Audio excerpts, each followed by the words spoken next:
माशाल्लाह सुभान अल्लाह, आप हरम के खूबसूरत मंज़र देख रहे हैं। मैं फर्स्ट फ्लोर पे आया था, यहाँ से भी आपको थोड़ा सा खूबसूरत मंज़र बता रहा हूँ। बहुत ही रौनक है माशाल्लाह, बहुत ही प्यारा मंज़र है। आप सब ने आपका खूबसूरत मंज़र देख रहे होंगे। बहुत ही बड़ी तादाद में अजीब उम्र कर रहे हैं, बहुत ही ज़्यादा तादाद में मौजूद हैं।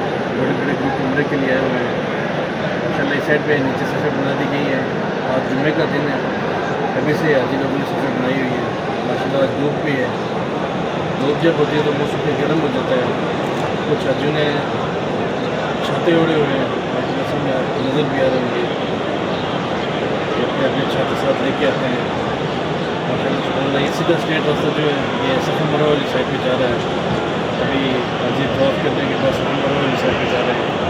जिन हाजियों का उम्र ख़त्म हो गया था वो अभी ये साइडों पर बैठे हुए हैं, तो अभी जुम्मे के लिए माशाल्लाह। ये दिन को 10 बज कर 15 मिनट का टाइम है।